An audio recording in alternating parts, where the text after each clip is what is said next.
when you look at the 80s, and we're talking about what we're thankful for in the 80s, right? I'm thankful for Canada. Interesting. It's a weird little spin because obviously, you know. No, I love that. Michael J. Fox. And Michael J. Fox. Nicest guy. Yeah. I mean, he is the 80s, right? Yeah. Leslie Nielsen. Airplane. Naked Gun. I mean, like John Candy. John Mother effing Candy. Yeah. Dan Aykroyd. Rick Moranis might be one of my favorite actors of all time. You love him so much. Because I love his story and I love who he was. And again, that kindness, that Dan Aykroyd, that sweetness. Like these guys are just like, they're sugary. I love them. Yeah. Corey Haim. Come on. He had a little rough run. Yeah. Kiefer Sutherland. Yeah, he's awesome. I mean, yeah. And then Roddy Piper. Yeah. He's Canadian? I didn't know that. He's Canadian. That's awesome. He's great. Yeah. So I am thankful. That's great. It's warm and fuzzy. I knew you'd love it. Yeah.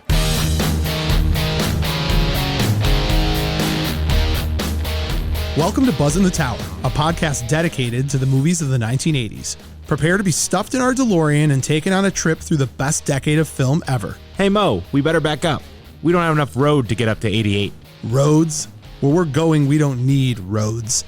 So if you love Caddyshack, The Goonies, Aliens, Weird Science, Spies Like Us, The Great Outdoors, Empire Strikes Back, The Great Muppet Caper, Pretty in Pink, Predator, Rocky IV, Roadhouse, Say Anything, Real Genius, Short Circuit, Some Kind of Wonderful, Beverly Hills Cop, Akira, Tango and Cash, The Breakfast Club, and They Live, just to name a few, then sit back, relax, and get ready to be entertained. Because we came here to chew bubblegum and podcast about 80s movies, and we're all out of bubblegum.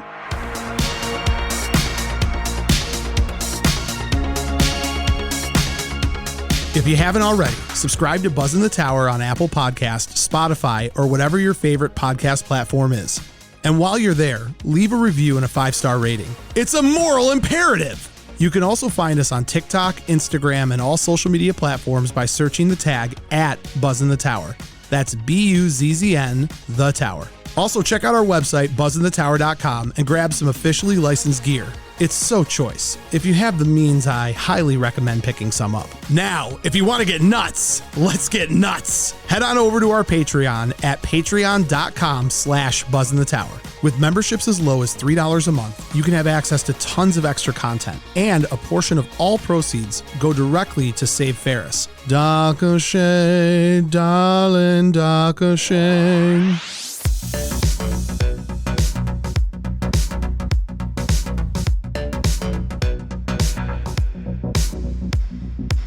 Buzzn The Tower is brought to you by Sonic Loans. You can find them at sonicloans.com. Max Nothing says gobble, gobble, gobble like a low mortgage percentage.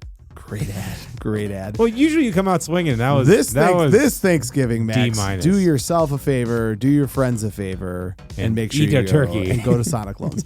Sonic Loans, Charlie and his team, they're a team of family. They are there to help you. They are there to guide you. They're going to berate you about your job choices and life choices. No. They're gonna sit down at that table with you. They're gonna say grace, and they're gonna make sure that you. Who'd you vote for? Sonic Loans is the best place to go get a loan or to refinance the mortgage that you have right now. Reach out to Charlie and his team today. In the world of mortgages, you make the wrong move and you're not eating turkey, you're eating government cheese. And we want to make sure we don't have to do that. I've never had government cheese. NMLS number 1955855. Not available in all states. Not a commitment to lend. Additional requirements apply. Visit sonicloans.com or call 313-488-4888 for more information. Buzzn The Tower is brought to you by Bolton Legal Group. You can find them at boltonlegalgroup.com for a free consultation. Call 248-595-0001.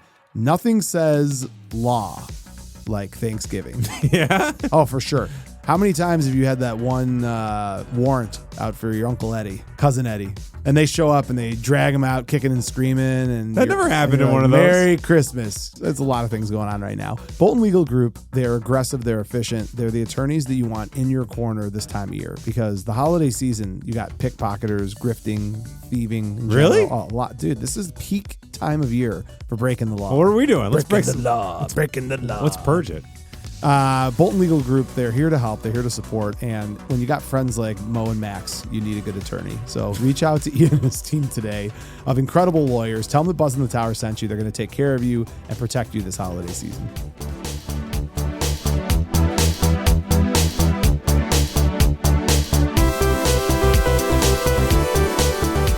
Today's episode, Buzzn The Tower gives thanks. Food, football, and friendship. Show me another holiday that is built as perfectly as Thanksgiving. You don't like sweet potato pie? No problem. We got pumpkin pie. Not a fan of turkey? That's cool. Help yourself to one of the other 14 side dishes at the table. You're a Panther or Cardinals or God help you Bears fan? Don't worry. Today you can ignore the ineptitude of your team and watch the 8-2 Detroit Lions beat down the Packers. A holiday rooted in gratitude sets the stage for a classic Buzzn The Tower episode. Today on the show, we'll take some time to give thanks to the 80s movies, moments, and actors who filled our hearts and souls with the warm, fuzzy feelings. I'm Mo Shapiro, and joining me as always, the cranberry sauce to an otherwise perfect Thanksgiving feast, Max Sanders. And with that... You want to hurt me? Go right ahead if it makes you feel any better. I'm an easy target. Yeah, you're right. I talk too much. I also listen too much. I could be a cold-hearted cynic like you. But I don't like to hurt people's feelings. Well, you think what you want about me. I'm not changing. I like me. My wife likes me. My customers like me. Because I'm the real article. What you see is what you get. Those aren't pillows. How about the Bears? Max, How about them Bears? I'm so focused because we are 24 hours away from Thanksgiving. I'm so focused. Forward down the field. I'm just being kind to you. Like that is today's goal. You failed. I know. Because you already interrupted my monologue. At the you beginning. berated me for having socks on, which was what I was supposed to do. Berate you for having socks on. I berated you for debating the sock conversation with me again. What's it matter if I debate if I have the socks on? Max, happy Thanksgiving, Yeah. buddy. I love you so much. What's your favorite part of Thanksgiving, food-wise? Anything potato based. I'm a big fan. Yeah. And green bean casserole. My sister makes it just like my mom did. It's So very good. Walk me through the atomic potatoes. All right. Should we do some other things first? I don't know. This is pretty important. Yeah. Well, you started off with Lions. Should I take a little dip into that? Turducken? You're gonna take a bite of that John Madden turkey to this year? Let me tell you something right now. That thing is genetically like altered in. That Lions game. Yeah. That Veronica Vaughn. I sat there watching that game with rage in my heart. Were you with Bruce? I was with Bruce and my son Aaron, and we were in our basement because I'd sold the tickets to the Bears game a while ago. And I watched that game, and all I wanted to do is punch my fist through my television, which I couldn't do because the TV's the nicest thing I own. And I have to tell you, Max, 4 minutes, 17 unanswered points. Yep. That just doesn't happen. Nope. That doesn't happen to anybody. That's the first time in 20 years that's happened, right? in the first time in forever. Sorry. Yeah. A little frozen for you. I mean, the Lions, 8-2. When you're playing a powerhouse like the Bears, it's always a great win. How are the Patriots doing this year? Last 22 years, pretty good. Not to this year, just this year. Live in the now, Max. Number one pick, Caleb Williams. Here we Do they come. have the number one pick? They'll get it. They're chewing their way down that track. Okay, then to your second question about my favorite part of food. Let me first say, welcome to the Buzzn The Tower Thanksgiving special. 1 week late. I guess technically it is late, but we were recording it the day before Thanksgiving. If this is your first time listening to the show, subscribe, follow, leave a review. For more content at Buzzn The Tower, Buzzn The Tower. Website, buzznthethower.com. Hop on there today. Buy something for a loved one. You can't show family how you feel about them without buying them something. This is America, capitalism. Consume, you know the drill. They live. Yes. I got a little something for you later about They Live. Additionally, I got nothing additionally. What were we talking about? Food, favorite food? Potato-based items, I'm a huge fan of. Walk me through the atomic potatoes. What's in them? We've got homemade fresh mashed potatoes. You gotta take the potato, you gotta skin it, but not perfectly. Massage it. I like give it a little rub. Yeah. And then after you're done making the mashed potatoes, Do you keep skin on or no? A little bit. I'm not a lot, just a little bit. I saw a new technique, by the way. If you cut around the center of a potato and boil it, the skin comes off of both sides super easy. So you don't have to peel it like you normally do. Just put the skin on your face. Talk to him, damn it. That's Jim Pembry. No Silence of the Lambs love today. That's all right. So that's good. Jim Pembry. Oh. That's good. All right. Come on now. Our mics are so good. Coster, these mics, you can hear every terrible thing that we say. Yeah. Like it's beautiful. So anyways, we take those mashed potatoes and then we're going to add a few things to them. 3 different cheeses, a blend of cheddar, mozzarella, and then I throw a little Parmesan at the end. No brie? No, Oh. that's a terrible idea. Have you ever had brie on mashed potatoes, Max? I'm sure it wouldn't be bad. Or are you just showing off that you know the word brie? That would be Little kind. column A. Thanksgiving, just be nice to Max. Be nice to Max. Then we take bacon. We don't do bacon bits. We get thick cut bacon. We make the bacon, then we chop that bacon on our own. Throw that in there with some sour cream and chives and about 1.5 pounds of garlic salt, and we're ready to rock. Jesus and roll. Christ! Well, I Sounds tried. great. Yeah, it's incredible. It's a My crowd mouth is pleaser. warm. How much butter's in that thing? A lot. Yeah. I stopped counting after 10 sticks. Like Homer's moon waffles, you wrap the mashed potatoes around a stick of butter. How could you let me get like this? I'm not the one who told you to put butter in your coffee, Homer. So, there's a ton of different. You know me. I deep fry turkey. That is the piece de resistance, not Pierre, as you've called it in the past. Yeah. There's nobody named Pierre at my Thanksgiving meal. But the deep fried turkey is the bomb. But we've got 26 people coming this year. So it's a typical you know what show. Yeah. My family goes to a steakhouse usually. I know. Yeah. What was the last word you said? Usually. Steak? Oh, usually. Okay. Yeah. I couldn't. You did one of your mash the words together. You atomic mashed potato your words. Yeah. Oppenheimer did. Oppenheimer. Max, today's show, it's a special one. We're going to give thanks. There's a lot of things that took place in the 1980s from a film perspective, from our favorite movies, our favorite actors. And as two gentlemen, I'm calling you gentlemen as part of my dedication to being kind to you today. Thank you. Who are really thriving and loving the 80s movie scene. Today's an opportunity to talk about what we're thankful for. We should have a day of grievances too. Things we're not thankful for. It's a great idea. Like an airing of we'll do that on your birthday. Festivus. Isn't it the airing of grievances? Yeah. Like what made you most angry about 80s movies? Are you asking me that question right now? Sure. Because that's not what we're doing right now. Okay. I just didn't know if you'd already forgotten what we're doing right now. Are you with I don't know. me? It sounds Stay with interesting. me. Yeah. It does. Squirrel. Be nice to Max. Be nice to Max. Be nice to You're Max. failing. You make it so hard. Yeah. I try. So what are you grateful for? Yeah, stuff. Max, I'm really excited because I had a conversation with you about this episode. You have a tendency to go off the rails when you're given a little bit of flexibility. Yeah, should I go with... I want you to start, and I don't want you to do your thing where like, do you want my wild answer, my weird answer, just give me your guff. Give me what you got. Okay. What are you grateful for? I think about this guy once a week, if not more. Oh man. He's important to me. And I didn't think Jesus. so because it was a movie I was very reluctant to watch. Yeah. I wouldn't have watched it unless we had this podcast. So I'm grateful for you for bringing this guy into my life. Oh, so you're grateful for me. Yeah. All right. Well, I mean, I'm kidding. Incidentally. I didn't mean to I know. Yeah. Derail you. So A Nightmare on Elm Street 2, Freddy's Revenge. We're talking the movie? Are you Yeah. talking Wes Craven? Are you talking Robert Englund or just the movie? Well, no. I'm setting the stage. Excuse me. Yeah. I need to shut up. Yeah. The guy who's trying to convince Freddy Krueger to calm down by the pool. You do love that guy. It's the best moment. It's incredible. It's like You're so right. You're so right. It comes from outer space. No one's ever tried to hostage negotiate Freddy Krueger. It's so true.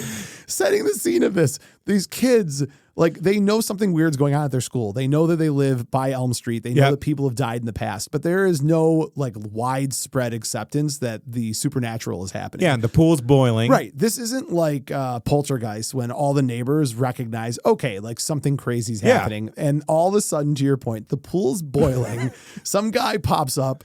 Like speaking face no like English, mashed potatoes. face like mashed potatoes, torn red and black sweater, With a knives knife, for yeah. fingers, and he's slashing people. Yep. And one guy at that party, one guy at that party is like, hey, we're all friends here, man. Yeah. It's gonna be just I'm fine. here to help you. I am so proud. This is a great way to start. You nailed the assignment. Thank you. You got it. Yeah. It's incredible. I was worried. No, it was you too did good. obscure. No, that's not obscure. That's Yeah. fantastic. It's like him and the guy who tried to box Freddy.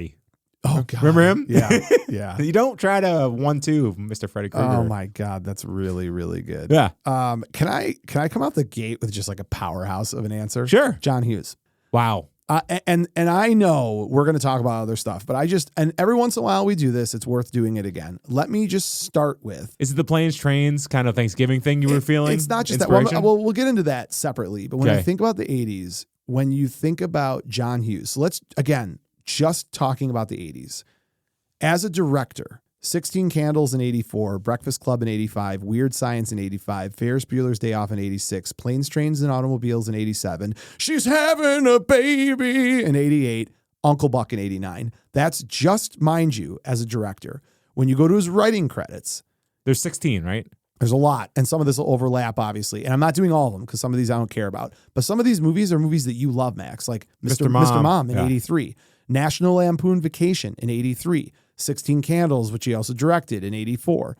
The Breakfast Club, which he also directed in 85. National Lampoon European Vacation, love it or hate it, it's a good movie. Yeah. I mean, it's not the first one, but I still love it, right? What's the defining John Hughes movie for you? Well, we'll get to that in a second. You're going to keep going? It's classic derailing Yep. mid-sentence, Max. Sorry. Unbelievable. Be thankful for Max. Be thankful for Max. Pretty in Pink, 86. Ferris Bueller's Day Off, 86. Some Kind of Wonderful, 87. You love it. Planes, Trains, and Automobiles, 87. She's Having a Baby in 88.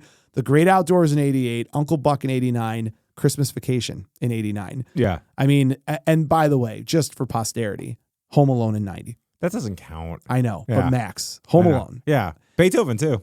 Yeah, and one. Yeah. Bum, bum, bum, bum. I had to dad joke the heck out of you.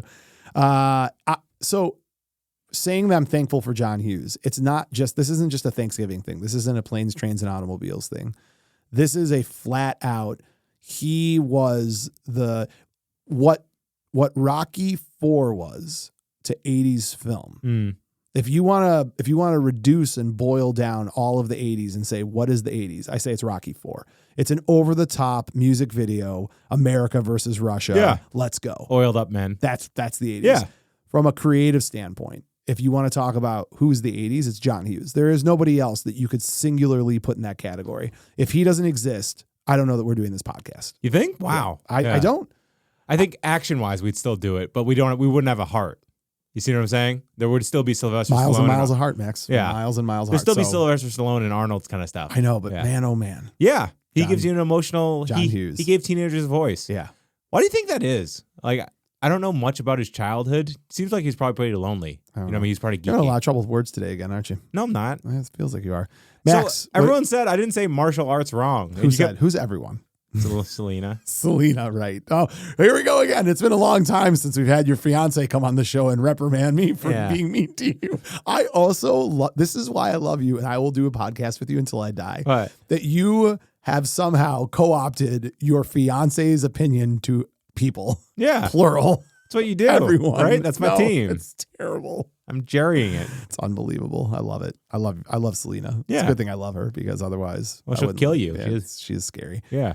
All right, Max, back to you. What are you thankful for? So I kind of got nostalgic for a second. I was thinking Oh, about man. like emotions. what makes the 80s unique, kind of in a vacuum. And I was thinking about like Americana, and I was thinking about like cultural zeitgeist and what was important back then Mm-hmm. and what isn't now. Like what do I kind of glean from the 80s? Mm-hmm.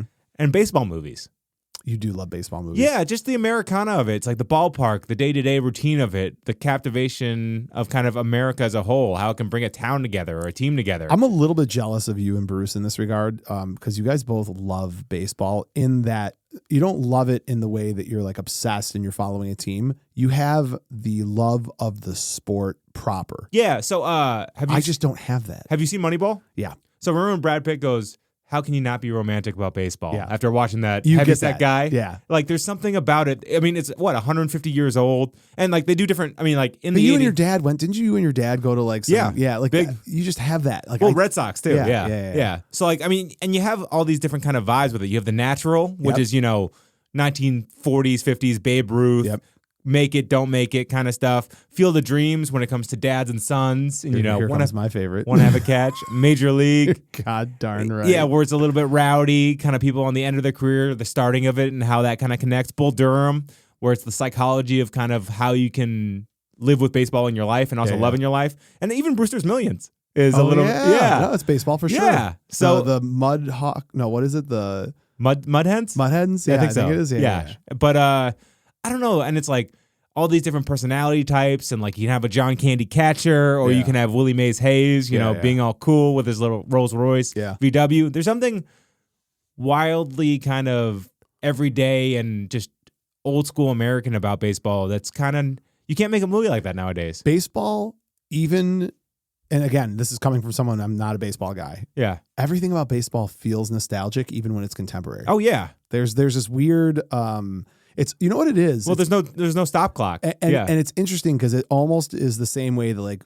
I think I've talked to you about this before, how November and December are my two favorite months of the year. Like, Football-wise? Yeah. Not just, Holiday? not even, it's just a holiday. Yeah. Like, I don't know how other people are, But when I put Christmas music on in my car and it's like on that one radio station that plays basically straight from like November until the end of the year, Mariah Carey. I will listen to nothing, like exclusively. I will listen to nothing but Christmas music for 2 months. Really? I love I didn't know that about you. Upstairs right now, my tree's already up. Yeah.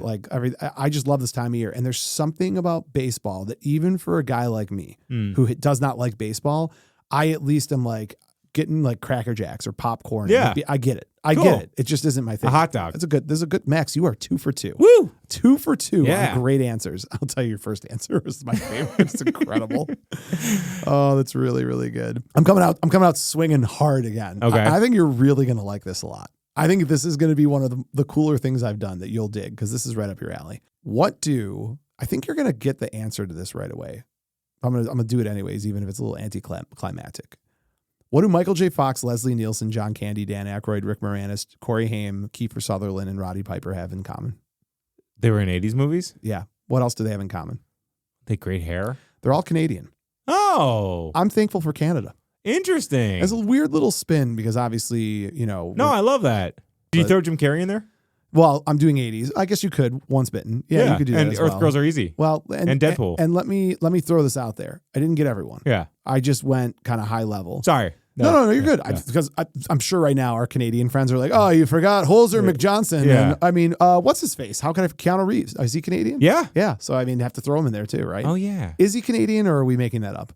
I think he's Canadian because he Why speaks don't you French look that too. up? Yeah. And he plays hockey. Yeah. Hello, my name is Keanu John. Reeves, Canadian.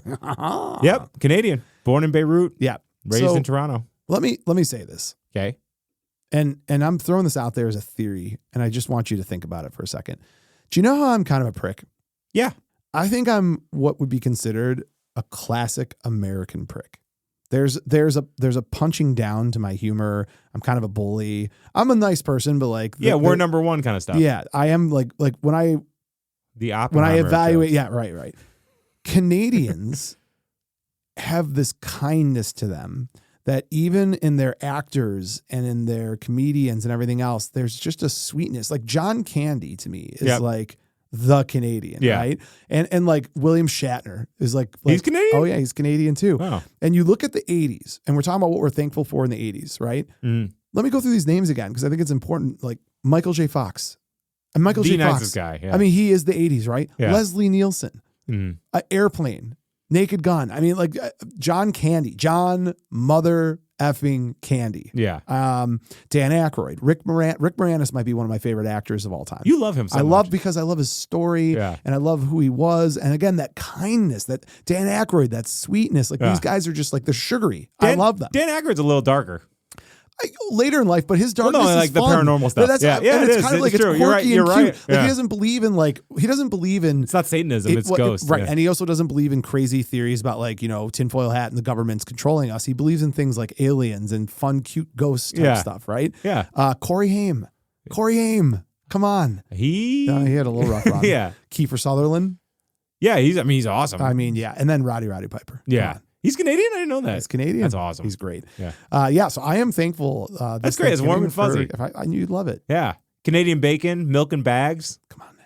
Do you go to Canada at all? I got to Montreal a few times. You made it to a bachelor party out there and turned around. I left in 24 hours. 24 hours. You're like, too much for me. Yep. Shout out to Ryan Cockrell and his. Still makes fun of me to this day. It's terrible. It's terrible. I never went to his wedding. Max, back to you. What do you got? Let's see. So you can't have the good without the bad. So I kind of wanted to be appreciative of what I was grateful for and like what shaped me as a human being. And I went the insanely sad scenes from children's movies that are burned into my memory from 80s movies. Where do we begin? So Atreus Horse. In the Swamp of Sadness. Yeah. I hate you. Oh, God. Yeah. It's so intense. You won't expect I don't even want to have this conversation. So the horse lives. I know. Yeah. We've talked about this before, yeah. But I mean. In the moment, it's brutal. But that poor horse actually like panicked and almost killed Noah Hathaway. Yeah. Whose life kind of got wrecked kind of because of that movie. Like broken back and stuff like that too. The suicidal Blanky in The Brave Little Toaster. Mm-hmm. He's like, just leave me. You're like, why? Kill me. Yeah, seriously. Mama Longneck in The Land Before Time. You're going to bring that up. Can we move it along, please? I don't want to talk about. She's protecting her young. Max. Yeah. That. Over the T-Rex. Max, I am not capable of watching that scene without crying. Yeah. Under any circumstances. So will you still watch it? Yeah. Okay. 'Cause I'm sick. Yeah. No, that's what I'm saying. It makes you grateful. Like, you know what I mean? It makes you appreciative that you would do that for your kids. This is great. You nailed it again, but I'm getting sad. The Fox and the Hound's friendship ending. That was really sad with that little nod. Yeah. It's like the Grizzly Adams nod. Yeah. You know what I mean? Oh, like they were friends. Yeah. Yeah. And I mean, a little lighter. Actually, no, this is pretty dark too. The left shoe in Who Framed Roger Rabbit. It's not that dark. Yeah. Well, they just Remember me, Eddie. He just murks him in a vat. He's fine. Yeah. It's just a shoe. I'm glad you ended with that one because the others were really kind of getting me down. Yeah. Okay. Cool. No more? No, You that was done? That's enough. That's enough. That is enough. Can you think of any other I sad? don't want to think. Can I move on to happier things? Sure. I am this Thanksgiving thankful for the movie The Empire Strikes Back. Ooh. So The perfect sequel. it's a meaningful movie for a couple different reasons. And I didn't leave Star Wars out because technically Star Wars is in the 70s, right? That's not even the reason that I didn't go with Star Wars. The Empire Strikes Back is one of these perfectly built films that was a combination of great dramatic storytelling, like the plot twist of, spoiler alert, of Vader being Luke Skywalker's father, but from a special effects perspective. When what are those things called? The landwalkers, not landwalkers. Oh my Jesus God. Christ. Yeah. The kind of, they look like elephants. Hold on. The AT-ATs, or they're called AT-ATs, I think, or whatever. The giant, they look like giant horses, but they're made from evil and darkness. Yeah. Like elephant giraffe kind of thing. Yeah. When I was a young warthog, when I was a kid, and they're on Hoth, aka Ice Planet. aka Michigan in the winter. By the way, there are times when, like, in the middle of February, you'll walk out of your house in Michigan, you'll be like, I'm in Hoth. Like, Yeah. it's white everywhere, and there's AT-ATs coming at you. But I remember those first two steps. This is before Jurassic Park, right? This is before the shaking glass of water.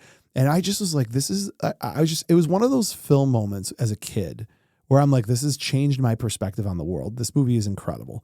That, from the going back and meeting Yoda. Remember too, for me, and we'll talk perhaps a little prelude to something coming later, seeing Yoda and hearing Frank Oz's voice. It took all of the things I love and just combined them together. Yeah. And Empire Strikes Back it's on my Mount Rushmore, man. It's one of my favorite movies ever made. Did you know Frank Oz was, I knew the voice immediately. Okay, really? Immediately. Yeah. As a kid, I'm like, because it's Piggy-ish, right? Yep. Yeah. But again, I'm a little bit of an oddball. Like, I love the Muppets, but I could immediately tell it was him. Yeah. And the Darth Vader reveal is like one of the greatest moments of all time. Yeah. I mean, that was the most quotable thing for 10 years, right? Yeah. It's the Mandela effect, though. People misquote it all the time. So I am your father. Yeah, it's not Luke, I am your father. Yes. No, it's the not. Darkness. It's not Bane. The darkness. Max, I think we should do a quick break from a word from our sponsors before we hit it back to you. Sure. All right.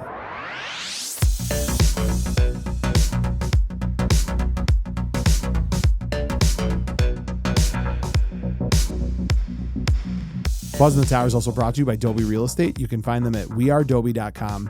When you're buying a house or selling a house, there's really only one place to go, and that is Dobie Real Estate. They have the best real estate agents in the state of Michigan, in the country, in the world. You're going to want to reach out to Dobie Real Estate. They're going to find the house that works best for you and your family. Or if you're looking to sell your house because you want to get out of town because you murdered your entire family at Thanksgiving and you're looking for a hideout. I don't know what the holidays does to me when it takes me to that weird place, but reach out to Dobie Real Estate today. They're really more than real estate agents. They're friends. They're going to help you with this process because you don't want to make the wrong decision on a house. It's like a wife and a house. Those are two things you don't want to make a mistake.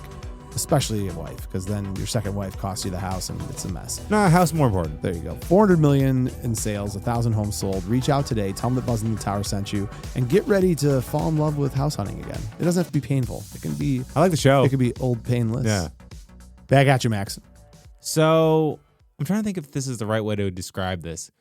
I like contrast in things. I like the black and white, like the farthest ends of the spectrum of things. Socks, no socks. Yeah. Well, you can appreciate two different things that are done to perfection in like a very contrasting way. Mm-hmm. So I went Hans Gruber and the Predator for showing us that villains can be perfected on both ends. Okay. So with Hans, you have this incredible kind of joking, laughing, affable, likable villain who's only out for money but is still ruthless and is kind of enjoying and chewing the scenery. And with the Predator, you have this giant physical presence that has no talking that we can relate to and just scares the crap out of us, and both of them are equally effective. I just find it's cool to see that the definition of a villain doesn't have to be one or the other. You know what I mean? This is the first answer you've given that is in its own right. It's not a bad answer. I don't know how it fits into what you're grateful for. Are you making the case that you're grateful for the existence of range and bad guys in 80s movies? Yeah. Okay. There you Did go. I just bail you out? Yeah. Okay, good. Woo. Can I dovetail onto that? Because one of my answers was I'm grateful for the movie Predator. Sweet. So might as well just talk about the movie Knew Predator. it.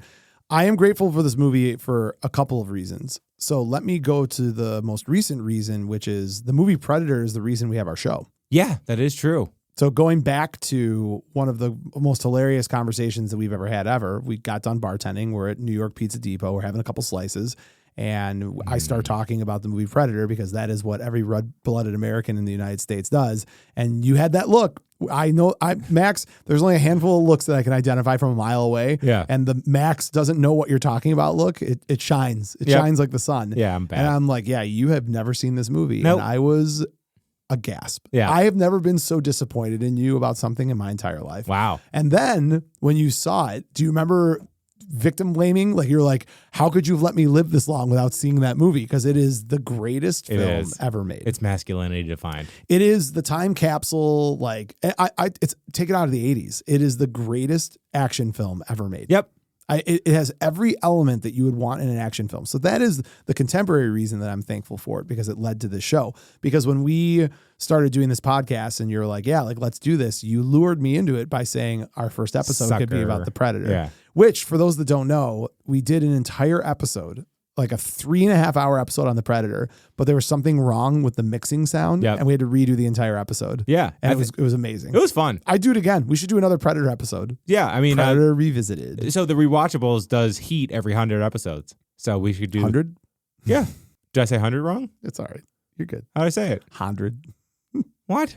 Han Solo? I want you to listen to this. I want Selena to murder me in my sleep. So these are all recorded. She will. I know. Yeah.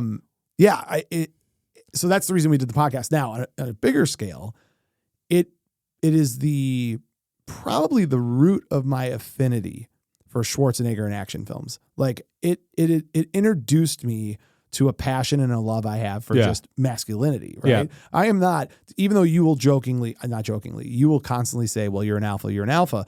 In my world, you know, you always say when you're at Skeeps, you're the boss, you're the Mo. In my world, I'm not the alpha at all. Like I'm only the alpha around you. I don't know. I hear you on the phone. You sound like you know what you're doing. Works every once in a while. But more than that, like I draw all of my life experience of being an alpha from the movie Predator. Who's your favorite of all the characters? Is it Arnold? God, I don't know, man. Silent Lando for me. Billy's Billy's amazing. the best. Well, because you're Billy.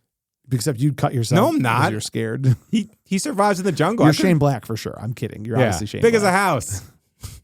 So the other day, I can't tell any of his jokes. They're so good. It's a shame. All right, Max, back to you. All right, let's go a little sleazy. Oh boy. Well, not sleazy, but like No, it's all right. my crushes. Oh, my main crushes. What you're grateful for. Yeah, because you gotta give it up for the women of the 80s. Sure. And there's just a lot to choose from. I went a little obscure, so late 80s Julia Roberts, and so she's only in one movie in the 80s. Mystic Pizza. Yeah. She's beer drinking. She's yelling. She's playing. good. She's playing pool. Yeah. She's intense. She's passionate. America's girl. She'll throw lobsters on her that guy's Porsche when she thinks he's cheating. That's what I would do. And I tell them it's funny. I don't know if I should say this. Those are my favorite statements. So When you have your pregnant pause. no, my fiance has naturally really curly hair. Yeah. And she straightens it all the time and Yeah. thinks that it looks better straight. But when she lets it like curl and it's dirty kind of, it looks like late 80s Julia Roberts curls. I'm like, this. Why don't you keep this? Do you know what is amazing to me? What? Of all the things that come out of your mouth, Yeah. right? You have this like actual sincere kind of cute statement to make about your relationship that's like relatable and normal and not weird. That's not weird? And you're like, I don't know if I should say this. Meanwhile, 5 minutes later, yeah, you know, I kind of have a fetish for like tall women that have big dogs. Yeah. Like, but that's fine. But this is, Speaking of which, my other love is Jennifer Beals in Flashdance. Yeah, you do love her. When she has the tuxedo top at the fancy restaurant and she kind of gives the business to his ex-wife. Yeah. And she's eating the lobster and just the lobster gets you. As long as the women involved with lobster. Yeah. That's and weird. Next thing you're going to tell me Demi Moore from One Crazy Summer when Teddy's in the pool and the lobsters are attacking him. She doesn't do it for me in that movie. No. Yeah. She's too gorgeous, hippie. though. I'll follow you up. I've got. Okay. I mean, I even Shoe need to tell fetish? you. Yeah. I even need to. Yeah. There's only 2 women out there that I am thankful for, and that is obviously Elizabeth Shue and Mary Stuart Masterson. Let's start with Elizabeth Shue. That one's obvious. I don't get the. I'll get to both. Okay. Let me start with Elizabeth Shue. Okay. From the moment I saw her in Adventures in Babysitting, Yep. and I think I probably saw her in other stuff before that, because was Back to the Future before Adventures in Karate Kid Babysitting, was and before, Karate too. Kid was before that. It was Adventures in Babysitting that did it for me. Really? Not Karate Kid? I loved her in Karate Kid. I love her, but there's this like seminal moment for me, Yeah. right? And it was Adventures in Babysitting, because I just in my head was like, I'm at the age where I could have a babysitter, and why can't she be my babysitter? Like, I look at me right now. I'm like smiling, talking Yeah. about her. Like, look at us. Yeah. Look at us. Yeah. When she was in The Boys, I love The Boys. Yep. When I'm watching The Boys and all of a sudden I see her there, like it felt like I was being visited by an old friend. Yep. I'm like this. I have like a genuine boyhood crush on her. She has that this has never manic look diminished. to her. She just is everything. She's every older girl that when I was a kid, I looked at and was like uncomfortable around and blushed in front of. So the 17-year-old friend of your sister. Yeah. Kind of thing. Except my sister's younger, but No, you no, understand. no, what I meant mean. like you got it. You got the it. idea. For Mary Stuart Masterson, I think it's all about Some Kind of Wonderful. I think that because that movie, so I'm going to kind of squeeze another thing I'm thankful for. 16 Candles, The Breakfast Club, these movies are great, right? Like Pretty in Pink. Yeah. Actually, Pretty in Pink is the best example. Pretty in Pink didn't resonate with me. Really? Some Kind of Wonderful did. Yeah. Amanda Jones, right? The unattainable. Yeah, that what he thought he wanted, right? And it just, for me, it clicked that you chase after something you think you want forever, but what you really want has been there the whole time. I love that. I love that. That is the most American thing in the world. We're all chasing after something that we think we want, but it's always been there the whole time. I say you go chasing. I like eye roll. Yeah, but you don't even, you say that to be funny, or you try to be funny. It's not your stick, but like, it's not how you feel at all. I don't know. Every girl I date is out of my league. No, but that is by default, because you are a troll. So therefore everything is out of your league. Yeah, there you go. But like seriously, right? Like you are consumed with financial success. You want to just hoard your money and your gold under your bed and be a billionaire. But like the reality is, like, you're super happy. You have a lot of good stuff going on, man. You have a wonderful fiance. Your family's incredible. Those things have been the same. So you chase. What are you chasing? You could put your feet up on the table and retire. Like a right dog now if you chasing wanted. cars. It's true. I wouldn't know It's what true. to do if I caught one. Yeah. So for her, like, in that movie, Watts to me is just like, and by the way, I'm not excluding the fact that she's also gorgeous. Does the drumming help too? And all No, that it's not even the drumming. It's just like there's something about her where she's beautiful, and she's got attitude, and she's funny, and she's vulnerable, and I don't know. Yeah, seems a little needy, but whatever. Yeah. I like needy women. Really? Just not at all. Yeah, I was gonna say Trish's the least needy woman in the world. Yeah. I'm the needy one. All right, Max. Yeah. Crushes have been taken care of. Moving back to you. What else are you thankful for? Let's see. For the scaredy cat in me. So, going into this, I hadn't seen many horror movies, and I didn't intend to. You hadn't seen any horror movies. Yeah. I'd seen like The Thing, and I'd seen Terminator 2. Yeah. That's not a horror movie. It's action. When you see it when you're 8 years old, it's a horror movie. I'm so glad that the 80s gave us non-frightening, often hilarious B-level monster movies for scaredy cat clientele like me. Yeah. So you have like Once Bitten, The Lost Boys, Fright Night, Teen Wolf, Toxic Avenger, Monster Squad, The Goonies even. You know what I mean? With Sloth. I guess. I'll let you have it. I'll let you have it. Big Trouble in Little China. Monster Squad was a better example. Yeah. In the Nards, Beetlejuice, Little Shop of Horrors. Just like these movies where they dip their toe into horror films, but they make it palatable to a giant coward. Yeah, exactly. Yeah. And I just really enjoyed that because some of these people have really cool messaging, and Beetlejuice, like the design work today. How excited are you for the new Beetlejuice? Oh my God. I saw some photos and video of the new set. Yeah. It's exciting. You think they're going to let Keaton cook again? I hope so. Do you think he still got it? Yes, I do. 100%. Really? Okay. It's Michael Keaton. It's true.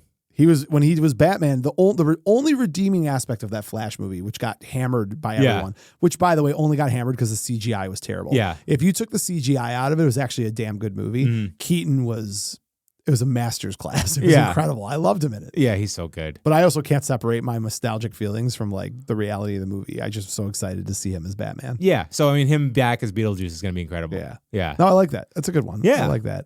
I'm going to again kind of dovetail, I guess. I am thankful for The Goonies. You know, this is my number one all-time favorite film of all time. Yep. Like it sits upon its A own golden throne. Yeah, that's it. It's Thanos. And we've done a full episode of me explaining why I feel the way I do about Goonies. We've done a whole episode of why you like Howard the Duck, which I still don't understand, but whatever. But like, I was thinking about it, Max. The thing about the Goonies that is so powerful to me is that at some level, even when I was younger, I think I understood that this aligns with what my value system is. Like, I want my friends from the Goondocks to be a part of my life forever. So here I'm at 44 years old, rounded up 6 or 7 of my buddies, and we went to the Kansas City game at the beginning of the season. Like I still to this day am doing things with the same Goonies that I hung out with when I was in elementary school. That's rare. And we get out and do these trips once or twice a year. And don't get me wrong, the Kansas City game was incredible. But it wasn't the game that made it incredible. It's hanging with your boys. It's just these guys, Yeah. these Goonies that I've been friends with since literally, I mean, like Ian, I have known him and been like, he was my first best friend going back to 4th grade. That's wild. Right? Yeah. Like Guy, Brian, all those guys, right? Like 7th grade, 8th grade, 12 years old, 13 years old. I'm 44 years old. It's 3 decades of friendship. 3 decades, almost 4 decades with some of these guys. Is it only getting And better? Is it like It really Yeah. kind of is. Yeah. I mean, even like just Bruce came over the other day and we're watching the game and like my son is watching Bruce and I like riff off each other and be silly. And I'm Yeah. like, my son is watching me hang out with this guy that we've been buddies since like middle school. Yeah. So The Goonies was such a great movie because it for me, it struck a nerve of what my value system was when I was young, which is I always wanted to maintain and hold on to this group of rat scallions that we had. It's you your know? time down here. But up here, down here, Yeah. it's our time. Yeah. Goonies never say die, Max. Don't Yeah. ever forget that. You get emotional. I love that movie. Yeah. Back to you, sir. I'm going. I've got, well, let me see how many I have left. I got 1. I got 2. I got 3 left. All right, cool.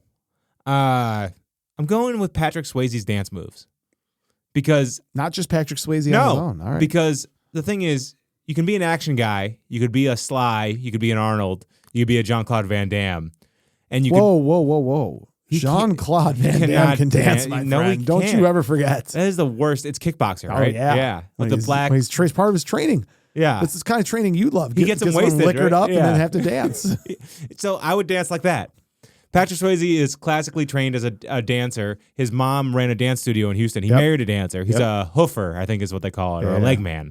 Yeah. Oh, you're a leg man. Yeah, I am. But just the fact that he could straddle, like, hey, I'm the toughest guy in the room. I can rip your throat out in Roadhouse, but I can also be a vulnerable kind of in a love story like Dirty Dancing, or what's the other movie where he dances? Oh my God, I'm drawing a blank now. The Goonies. No. This is embarrassing. Wait, what's the other movie he dances in? I don't know. Shut up. What is it? Point Break. No. Bodie doesn't dance. Sure he does. Don't you remember Bodie dancing? I'm so embarrassed right No, now. it's okay. It's okay. I have this whole thing. No. Don't look at me. It was kill me. Oh my God. Hold on. Oh, maybe he Tu doesn't. Wong Fu, thanks for everything. No, maybe he doesn't dance in another movie. I don't remember him dancing in any other movie. Okay, good. That's good. Footloose? You're doing a great job. Keep it up. Now you're doing awesome. Yeah, but the fact that he could just like be Dance in one movie in the yeah. 80s is why you love his dancing. I don't know. It's Why didn't you just say you're thankful for Dirty Dancing? because I wasn't that thankful. I like Dirty Dancing. I don't love Dirty All right, Dancing. all right. Oh, the Chippendale sketch on Saturday Night Live. That's the other time he That's danced. 90s. Yeah, but that's the only other time he danced. No, he dances. Ghost? all the time. He dances with clay. When was he the televangelist, the evangelist child molester? What was that movie? Donnie Darko? Yeah, did he dance in Donnie Darko? All right, Max, great job. This is my one where it You fell off ready? the train. You ready? Here we go. You're doing great up until then. I am thankful for. Yeah, that's the only movie he That's dances okay, in. dude. It's all right. You're doing your best. It's so embarrassing. I'm thankful for Back to the Future. Back to the Future is the most perfectly built film ever made. I should draw a distinction between me saying like The Goonies is my favorite film of all time. You can have a favorite film that isn't structurally built perfectly. Back to the Future is the film that if you're teaching a course at like NYU on film, Yeah. you hand them the script and say, this is the most perfectly built script. Build the flex capacitor. Yeah. Like the story, the beat, the throwback, the consistency of it, the casting, the pivot they made from Eric Stoltz, who I love. Eric Stoltz is incredible, but Michael J. Fox is Marty McFly. There's nobody else that could play it. So let me pose something though. I'm kind of curious. Someone's mom falls in love with him in the past, kind of thing. Is it because it was controversial and like not done before? Is that what part of what makes it perfect? Because selling that dry sounds crazy. See what I'm saying? Yeah, I do. I don't think that it's as controversial in the scope of the film. I don't think that it was like, oh my gosh, wait until they get this part. I don't think that was seen that way. Yeah. I don't think there's nothing about that film that's not family friendly. I don't think they just threw a curveball of taboo in there for poops and giggles. Yeah. I'm just curious. I don't know. It just seems weird. It seems out of context for the whole movie. See, that's the thing is I actually think that the movie is so good and so well built. It doesn't even make you don't get an ooh factor out of it. Yeah. You're not like, but someone thought of that though. Yeah. You see what I'm saying? Yeah. But I get it because like, what would be the worst thing that would happen if you went back in the past? Your mom falls in love with you. Like that would be like the worst thing that could happen. Yeah. So from a storytelling perspective, it's like, what is the most awful thing? Like, okay, you meet your dad. Yeah. You want to help your dad, and then you end up inadvertently destroying your dad's relationship with your mom because she falls in love with you. Yeah. Okay. Like it's the sexual aspect of it that's weird. Yeah. That's just Oedipal. Yeah, like it's not as bad. But the overall story, and then just like the DeLorean. Yep. What other car could have done it? Like it's just everything about it. It's one of those movies like Predator, when you and I talk about how there's nothing I'd change about Predator. What do you change in Back to the Future? You're given the magic wand. What are you adjusting? Huey Lewis, the music is incredible. The score is incredible. Doc Brown, Christopher Lloyd nails it. Leah Thompson nails it. Crispin Glover nails it. Like they're, like, hey, you get your damn hands off of her. Like he's the 1950s of it too. He's weird and awkward. And and that's the other thing the too. Sci-fi. It's a period piece. Yeah. And yet you still are bought in and it doesn't feel weird and it's super 80s too. And it's super 80s. Yeah. Right? The power of love. Yeah. The power of love. And then you get Back to the Future 2. And Back to the Future 2, you're just like, what? This is amazing. Yeah. They just shot, like they're showing the scenes. I remember when Karate Kid 2 came out and they show the last scene of Karate Kid 1 and then they're in the parking lot and you never saw that part in Karate Kid 1 where Kreese is like, beating up his students and then breaks the glass. breaks the glass. Yeah. And I remember just being like, this is so cool to me that this picks up, like shot for shot picks up where it left. Yeah. Unbelievable. And that's Back to the Future 1 and 2, right? So I'm thankful for that. I like those films. 3 I could have lived without, but whatever. I still haven't seen it. It's okay. Yeah. It's fun because of the characters and Western. the story. It's Western, it's right? okay. Yeah. It's okay. Okay. ZZ Top's in it, so that's kind of fun. Yeah. I'll go for another movie that I'm thankful for. It's kind of random, but they don't. God, I sound like an old man today. Yeah. They don't make them like this anymore. Sure. So adult dramas that are kind of just intense and are just kind of beautiful and tell a love story, but also has some action to them. An Officer and a Gentleman. It's a great movie. It is. I got nowhere else to go. It's like, where else nowadays do you get this kind of movie? And also, I mean, Richard Gere never really had Lift me up where you belong. it's got the iconic ending, but Richard Gere was an A-list actor who never really, outside of this and Pretty Woman, never hit where he should have. You know what I mean? And also Deborah Winger, who's notoriously hard to work with. She's incredible. She's incredible. This and in Terms of Endearment, it's like you thought this was gonna. I saw her We the can't other. talk about Terms of Endearment. By the way, I saw Rachel's Getting Married. Have you seen that? I have not. What is it about? It's a 2008 movie about a weird wedding. And Anne Hathaway's a recovering addict who comes back home for a wedding. Okay. And Deborah Winger's like the kind of disillusioned mom. And it's so intense and so weird to see her again. She's still beautiful. Yeah. But it's like she's been nowhere for 25 years. Yeah. And Luke Gossett Jr. and Robert Loggia. Oh, Mr. Loggia. But training montages, and someone said this the other day. This is like Top Gun's older, more serious brother. Ooh. Yeah. I like that. Isn't that nice? Yeah, I like that. Or is it Iron Eagle's less crazy, non-psychotic kid sister? Yeah. And I don't know, just something about like a factory town, kind of learning a skill and growing as a person and bonding with your like officer or someone who's trying to like shape you. It just, and also, I mean, like, the suicide hit me really hard. Yeah. Spoiler alert. Yeah, but I know. not Keith David. Yeah. And, kind of the cruelty of humanity and people faking pregnancies and weird stuff like that. Getting all serious, man. Yeah. Jeez, I like that. I don't know. I just love this movie. Last two. Yeah. Maybe we'll do more than the last two. I've got maybe more than that. I'll do this one fast. Okay. I can't do a What I'm Thankful For episode without saying Jim Henson and Frank Oz. Yep. I can't get into the depth of this, but Max, all credit to you. You introduced me to Rick and Morty. You said, Mo, you got to watch the show. And since watching it, I'm obsessed with it. Yep. Rick and Morty, South Park, The Simpsons, Futurama, Ren and Stimpy, SpongeBob SquarePants. Yep. There is a type of cartoon that exists that's morphed from for kids but adult humor to flat out adult humor. But Jim Henson crawled so that those could walk. Yep. And the idea that you could create something that is children content but doesn't treat the children like Teletubbies do. It's not goo goo gaga. It's adult themes, humor, inside jokes that your dad gets, but the kid doesn't. The two old guys are my favorite. Everything about that, the Muppet movies, right? How ambitious that was to create an entire feature film that is essentially for kids, but adults were loving it. The cameos, Steve Martin. I mean, all these New different York of people. it all, It's too. just, just incredible. Frank Oz from The Coaching Tree, then taking that and being and working on films like Trading Places and Big Trouble Little China. Sorry. Little Shop of Horrors. Little Shop of Horrors. And Dirty then Rotten even Scoundrels. Stripes, Yeah. right? Not Stripes, Jesus. Spies Like Us. Oh, okay, yeah. Jesus Christ. Yeah, Spies you're Like right. Us, sorry. And his career, and then doing the voice of Yoda, and those two guys, they're the two most influential people in my life are Frank Oz and Jim Henson from Nice. like a Hollywood Yeah. perspective. They're just the best. And then, I'm sorry, back to you, Max. I rushed through that because I've got two more and I know we're short on time. So continue. I'll do a quick one. Eric Roberts yelling in Best of the Best. That's a good one. Pop it in! Pop it in! Dumbest moment of my life was when you were like, yeah, Eric Roberts is Julia Roberts' brother. I'm like, Yeah. what? They I had look I alike. know, Max, the minute you said it, I'm like, holy crap, I just never put two and two together. He's climbing up my board for like one of my favorite actors. He's wild. He's been in 725 He movies. was in The Replacements. You saw him in The Replacements, right? What's he he was in in the- one of them. He was the bad guy in one of the Replacement movies. You mean The Expendables? Yes, not Yeah. The Replacements. Miles and miles apart. The Expendables, the Recyclables. God, I'm so dumb.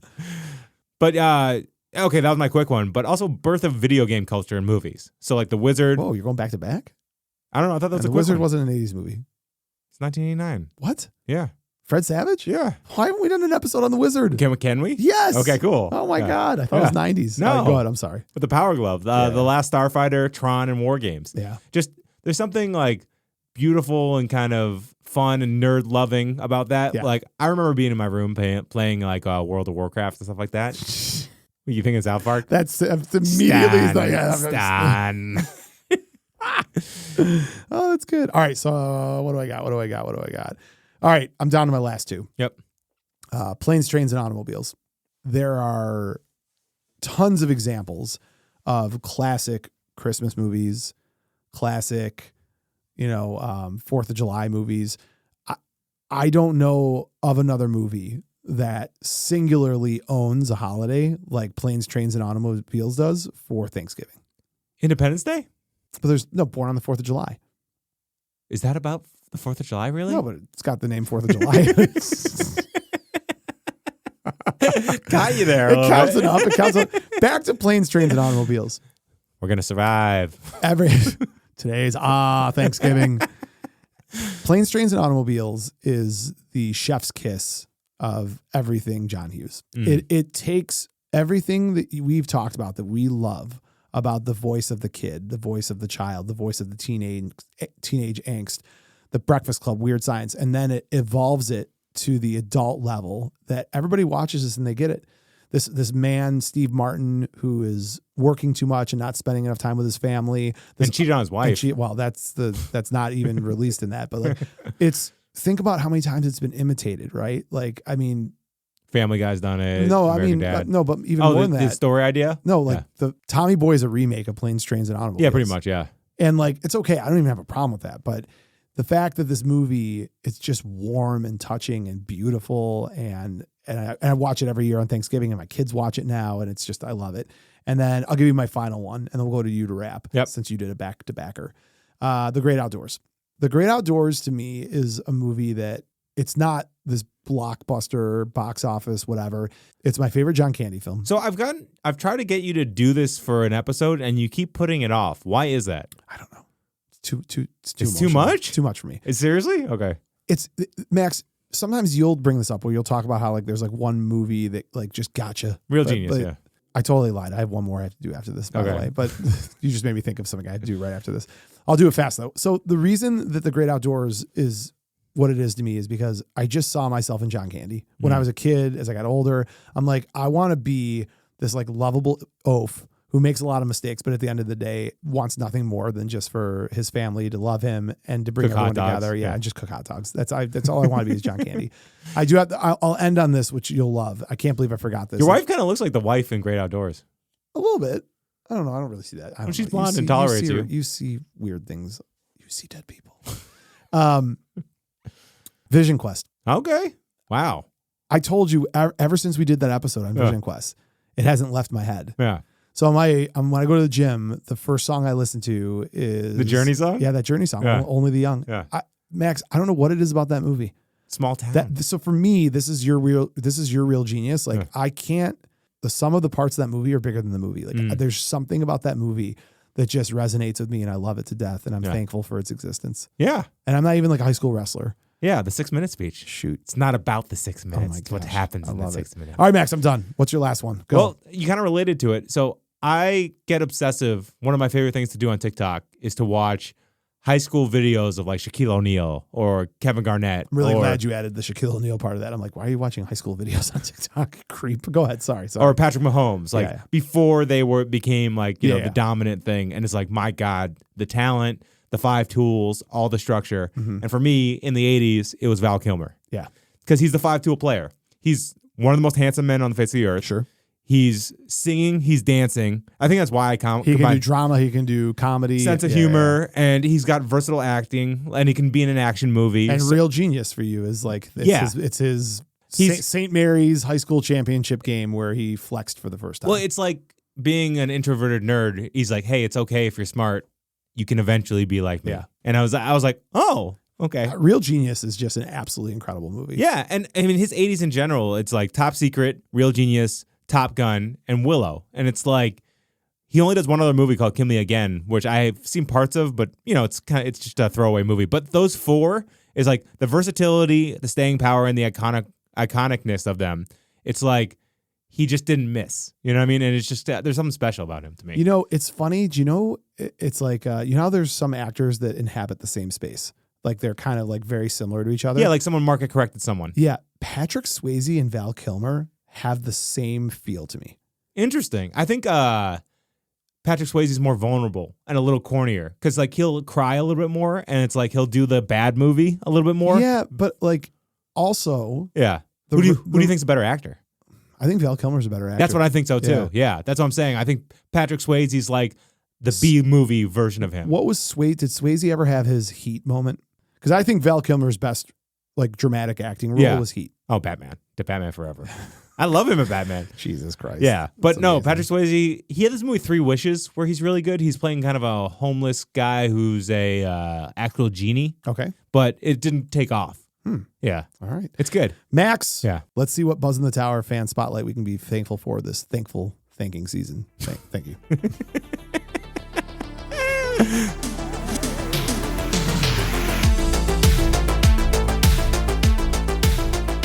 Max, this week's Buzzn The Tower fan spotlight is mega friend of the show, Tony Huddleston Jr. Mr. Positive. Mr. Positive. So this is a guy who I open up my inbox and there's a positive affirmation. Once just love you guys. Keep it going. Hope you're having a great week. He just had a medical scare, got through it. He's doing great. Yeah. Excited to have him on as our spotlight. I expect nothing but aces from him, so it'll be great to hear what he had to say.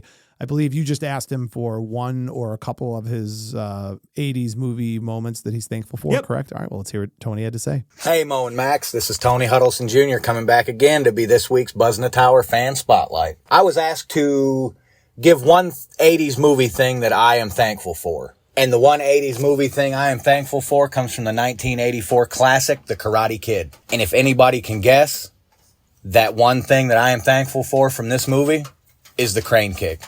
Because as the great Mr. Miyagi himself says, if do right, no can defend. Hope you guys are well.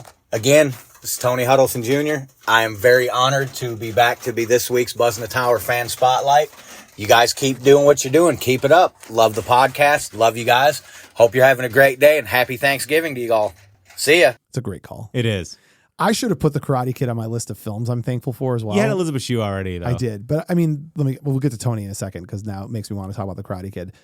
Just how you felt about the whole video game thing, tapping into this like nerve with you. Like The Karate Kid is such a great story about not fitting in, not feeling like you're a part of anything, and just someone taking the time to help you fit in a different way, and that leading to this like success. So like your standard high school, like I want to be a cool kid. This is different. Yeah. This is like, you're not going to be a cool kid. You're going to get beat up by a bunch of awful people who a lot of times later in life you end up being friends with. By the way, did you see the a new Karate Kid movie's in production? Yeah. With Jackie Chan and Ralph Macchio? No, I didn't know that. Yeah. I'm so far behind. I'm like 2 seasons behind on the show. I'm not talking about Cobra Kai. No, I know. Okay, but I'm saying like you segued into that. So I'm wondering if I wonder if the story is going to follow the Cobra Kai. Like it's going to take place, right? Maybe I have no idea. Because it's all canon. Yeah, it's all canon. Yeah. Anyways, so Tony's point, the crane kick, if done right, no defend, is so good. Yeah. So good. The image of him with his one leg up is it's forever. Amazing. Bum, bum, bum, bum, bum, bum, bum, bum, bum, bum, bum, bum, bum. Give me a moment other than that and Rocky, where it's just like the crescendo of the music and it's like, ba ba ba ba ba ba ba, like in a sports film where like it's that good. So the intensity, I mean, the silence from Major League into remember when he's running down the base path and then it comes, but that's different. That's different, but you're right. That's a good one. That's a good one. Yeah. I like that one too. Thank you. Oh, good. Oh, good. Tony, thank you so much for popping in. Have a great Thanksgiving. Max, that's it. Yeah. Rate, review, follow, subscribe. Check out the show. Check out social media at Buzzn The Tower, especially TikTok, BUZZN The Tower. I got nothing else other than to you, to your family, to Selena, who obviously hates me still. Tell her very, very happy Thanksgiving. Nothing but love. And I will end by saying thank you to all of our listeners who have supported us. We're coming up on our 3-year anniversary. Oh my God, we should do something special. That is incredible. Yeah. Maybe you should stay home. Grateful for you, buddy. All right. How do you want to finish, Max? What do you got? That was it.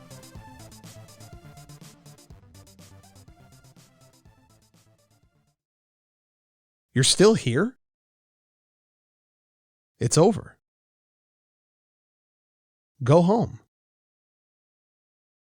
Go.